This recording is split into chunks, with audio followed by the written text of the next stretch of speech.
For me, Succession is one of the best written shows on television, and a huge part of that is its unflinching exploration of power.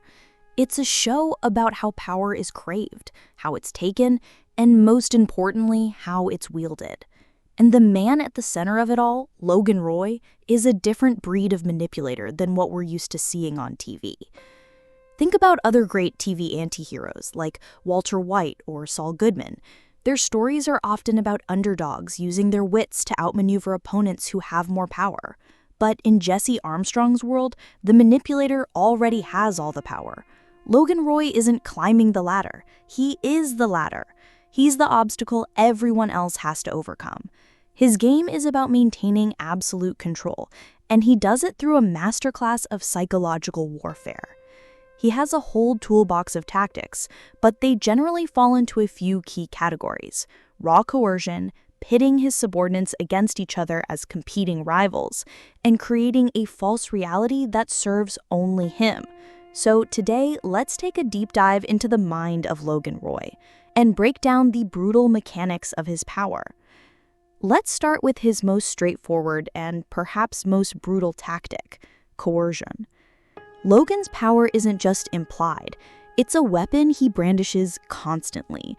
He understands that fear is the ultimate motivator, and he makes sure everyone in his orbit, from his top executives to his own children, knows that their livelihood, their relationships, and even their freedom are entirely dependent on his goodwill. We see this perfectly in Season 1 during the vote of no confidence. Kendall thinks he has the numbers, he has a plan, but he makes one critical error. He underestimates Logan's sheer force of will. Logan, knowing the coup is happening, refuses to leave the boardroom. This isn't just stubbornness, it's a psychological power play. He forces every board member to look him in the eye as they betray him. And you can see the chill run through the room. He looks at one of the dissenters and just says, "Asha, I see you." The threat is unspoken but deafening. This moment isn't about winning an argument, it's about intimidation. And when it comes down to the final deciding vote, his own son, Roman, Logan doesn't persuade him, he bulldozes him, practically putting the words in his mouth and declaring the vote in his own favor. Logan wins, not because he was right, but because he was the most terrifying person in the room. And this isn't just for business rivals. He uses the same emotional vice on his own family. When Shiv starts working for a political opponent, Logan doesn't just express his disapproval.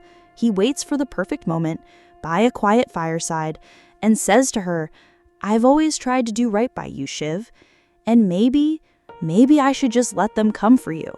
It's a threat veiled as fatherly concern. He's reminding her that his protection is conditional, and without it, she's vulnerable. He makes it clear that loyalty to him is not a choice, it's a matter of survival. But brute force isn't his only weapon. Logan is a master strategist, and he knows that a united front is the single biggest threat to his throne. So what does he do? He makes sure no one can ever unite against him. This leads to his second key tactic, creating a world of competing rivals. Logan fosters an environment of constant cutthroat competition. It's a zero-sum game where one person's failure is another's opportunity. He knows that if his team, and especially his children, are busy fighting each other for his approval, they'll never have the time or the trust to fight him. The most infamous example, of course, is Boar on the floor. When Logan suspects a leak, he doesn't launch a quiet corporate investigation. He turns the situation into a humiliating public spectacle. It's a loyalty test disguised as a cruel game. By forcing Tom, Carl, and Greg to crawl on the floor for a sausage, he's not just debasing them, he's testing everyone else in the room. Who laughs? Who looks away? Who joins in on the taunting? Roman, ever the sycophant in these moments, immediately jumps in to prove his loyalty. The others, relieved it's not them, become complicit in the cruelty. It completely shatters any sense of solidarity or trust among them. He perfects the strategy in the human sacrifice scene on the yacht. The company needs a high-level head to roll for the cruise line scandal. Instead of making an executive decision, Logan frames it as a family discussion. Who do we give them? He asks, turning the boardroom into a gladiatorial arena. And immediately they turn on each other. Kendall throws Guri under the bus. Roman deflects to Frank. And in the most brutal betrayal of all, Shiv offers up her own husband, Tom. All the while, Logan just sits and watches. He's not just looking for a scapegoat. He's reminding them and himself just how fractured they are, how quickly they will cannibalize each other to get one step closer to his throne. In that moment, he isn't just a CEO. He's a Roman emperor, turning his thumb up or down while his family tears itself apart for his amusement. It's a horrifying but brilliant way to maintain power. By dividing them, he conquers them over and over again. But coercion and competition are just the tools. Logan's true masterpiece, his most profound and abusive strategy, is his ability to create a false reality. Logan doesn't just lie. He gaslights, he reframes, he constructs an alternate version of events and forces everyone around him to live inside it.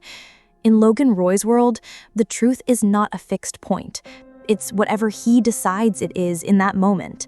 We see this in its rawest form after he strikes Roman at the pre-wedding party in Argistus. He knows he did it, and he knows there were witnesses. But later, in the car, watch how he completely rewrites history. He starts by downplaying it, calling it that thing up in Argistus. Then he questions Roman's own memory of the event. Did I even make contact? Before finally delivering the killing blow, because that's not something I do. It's an absolute masterclass in psychological manipulation. He's not just denying the assault, he's claiming it's so out of character for him that Roman must be mistaken, or worse, being a baby for even bringing it up. He forces Roman into a position where challenging the lie feels like a bigger transgression than the original act itself. But this pales in comparison to his ultimate manipulation of Kendall. After the car accident at the end of season 1, Logan has his son completely cornered. But he doesn't frame the cover-up as a crime. He frames it as an act of fatherly love and protection. He lays out the worst-case scenario for Kendall, not as a threat, but as a grim, unavoidable reality. He creates a terrifying binary choice for Kendall. On one side is public ruin, prison, and the destruction of his life. On the other is a safe path out, a path only Logan can provide. It is a fabricated reality, but it's the only one that offers survival. And to survive, Kendall has to abandon his own reality and live entirely within his father's. He becomes an obedient shell, a puppet whose strings are pulled by the very man who trapped him. And this isn't just reserved for moments of crisis, it's his everyday management style. When he wants to get rid of Carrie's painfully bad audition tape, he doesn't just say no. He asks Tom and Sid for their honest opinion, knowing full well what they'll say. They try to play it safe, praising her, but Logan just keeps prodding with innocent-sounding questions like, is she the finished article? He gently guides them, letting them do his dirty work until they've arrived at the conclusion he wanted all along. He gets his way, and they're the ones who have to break the news. He remains blameless. This is the ultimate expression of his power. He doesn't just control what people do, he controls what they're allowed to believe. He dangles the promise of succession in front of all his children, a false hope that keeps them forever competing, forever loyal, forever trapped in the reality he has built for them. Because in Logan's world, the truth is irrelevant. The only thing that matters is what he wants. Perhaps the most tragic victim of Logan's manipulation is his own daughter, Shiv. On the surface, she seems the most independent, the one who forged her own path in the cutthroat world of politics. She's smart, she's savvy, and she believes she's the one who truly understands the game and can see through her father's machinations. But that's exactly what makes her so uniquely vulnerable to him. Logan knows that Shiv's greatest weakness is her deep-seated desire for his approval. She's the one who got away, and he knows that the one thing that could bring her back is the one thing her brothers have always been fighting for: the keys to the kingdom. So, in season 2, he dangles the ultimate prize. He doesn't just offer her a job, he anoints her his successor. But he does it in secret, making it a special promise just between them. It's a classic Logan move, designed to make her feel chosen, to separate her from her brothers, and to hook her completely. And it works. Once that promise is made, Shiv's entire world begins to revolve around it. She quits her political career, undermining a presidential candidate because she believes it's what her father wants. She even writes that devastating public letter to destroy Kendall during the bear hug attempt, a brutal act of familial betrayal performed solely to prove to Logan that she has what it takes, that she's a killer, just like him. But the promise is a mirage. It's not a real offer, it's a leash, and Logan yanks it whenever she steps out of line. The most heartbreaking example of this is on the yacht, during the human sacrifice.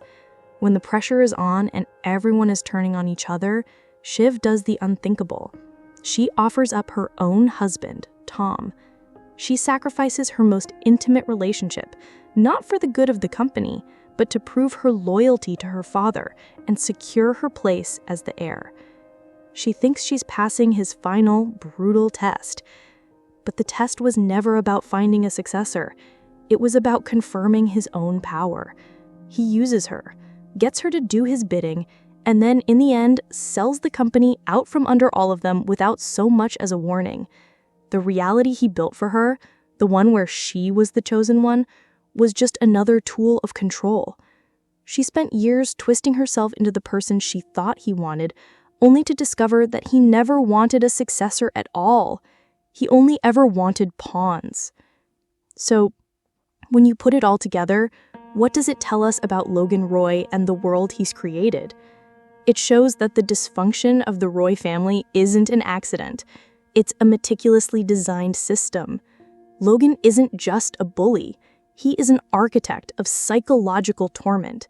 He uses coercion to establish a baseline of fear, making sure everyone knows the consequences of stepping out of line. He cultivates a culture of competing rivals, ensuring that his children and his top lieutenants are too busy backstabbing each other to ever form an alliance against him. And most insidiously, he creates a false reality, a world where the truth is malleable, and his love and approval are transactional commodities that can be given and taken away at a whim.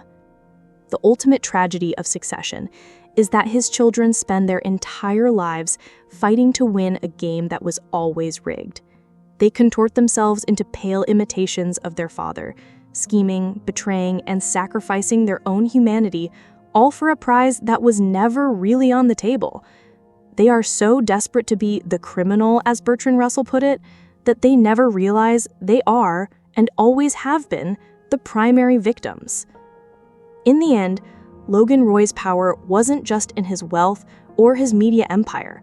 It was in his profound, cynical understanding of human nature and his absolute willingness to exploit every weakness, every fear, and every desire to ensure that no matter who won or lost, he was the one who remained in control.